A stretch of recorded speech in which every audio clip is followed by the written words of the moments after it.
Now today, we have with us an inspiring entrepreneur as our esteemed guest. Let me take a moment to introduce Mr. Pratik Gadia. Sir is the founder and CEO at the Yarn Bazaar. Sir is an inquisitive individual who is motivated by a sense of legacy.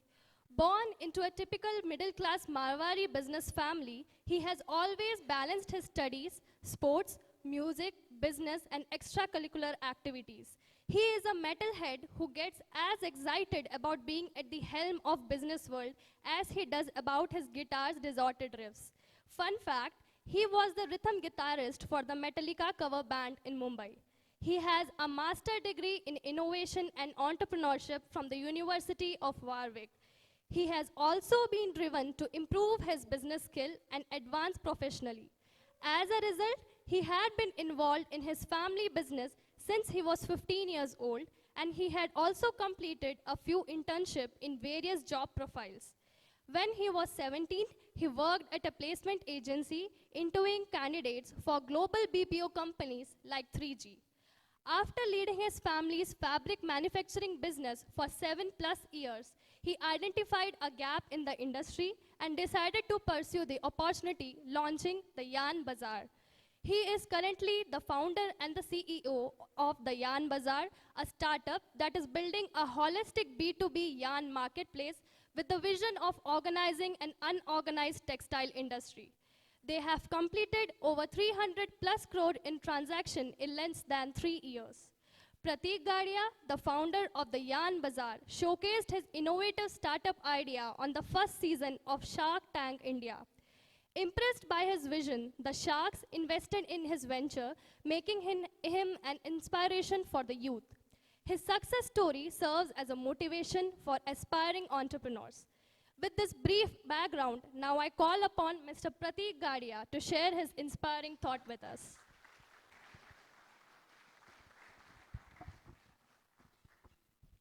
Good morning, everyone. Thanks for having me here, sir, and sorry for the long intro. So firstly, I want to start by saying that I'm not very happy being here, and I'll tell you why. When I look at each and every one of you, I feel very envious.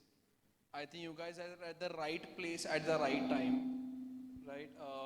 When you look at India as a country, I think, it's one thing to say that we need to generate X number of jobs every year, but I think what's more important is that we need to generate X number of entrepreneurs every year, right? And most of you here, who's embarking on this 2-year of MBA journey, should actually, and it would be really great if a lot of you can actually, embark on that entrepreneurship journey. Now, India as a country, it has a large population base, which means no matter what business you do, whether it's B2B, B2C, D2C, there's a massive demand base that you have in the country itself, right? Without even having to look for other markets outside the country. And what we've done in the last 5-7 years, I think it's just insane, because every sector, especially sectors like fintech, has just grown tremendously.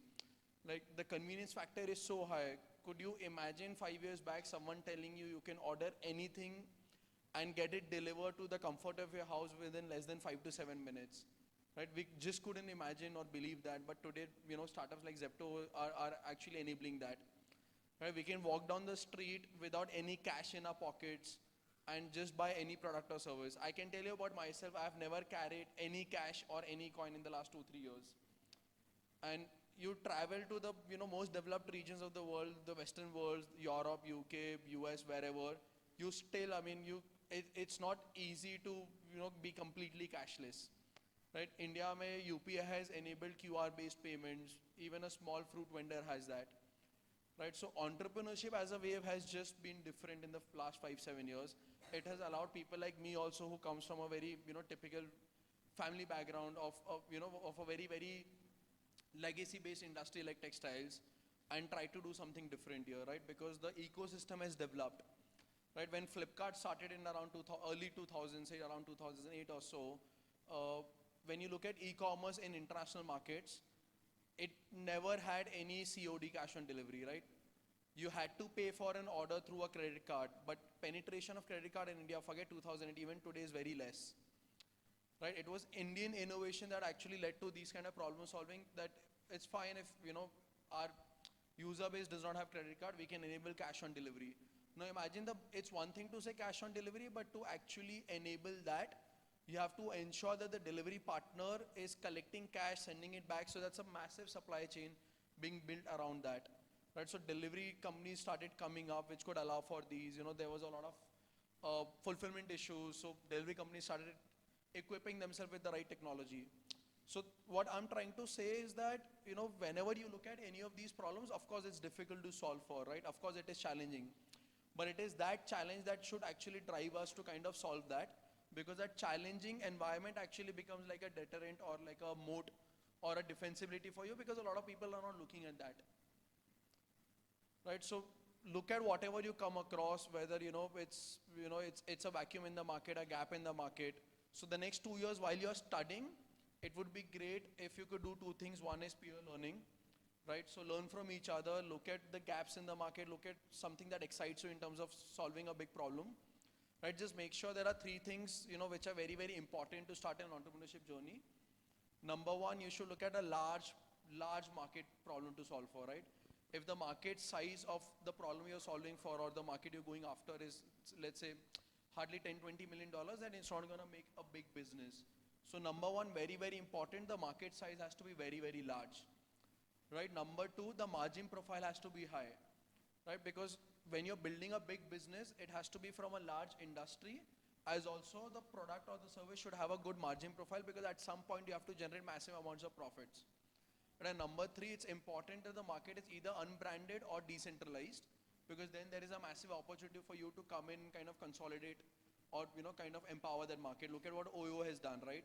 You had hotel rooms all over India, right? Business class, employees, when they would travel, it's very difficult to trust a hotel with 10-20 rooms if you would have clean bed sheets or clean rooms or clean toilets, right?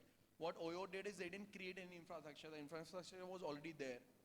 They just consolidated them under one single branding with standardized SOPs, and ensuring that every traveler would get clean bed sheets and all of that. Right, so just take care of these three things, and I think the next 2 years, definitely it would be great if you can come across an idea that excites you. Yeah, one thing I can tell you, when I interact with any young generation who's kind of driven by starting their own business, one common pattern that I have observed, right, and something that really bothers me, is that they wait for approval or validation from people around them, whether it's their friends or family, and that a lot of time becomes a deterrent to start that journey, right? Or you look at problems like, lack of capital or lack of XYZ, whatever. I think an entrepreneurship journey is not about, validation or about lack of resources or capital or anything. It's just about determination.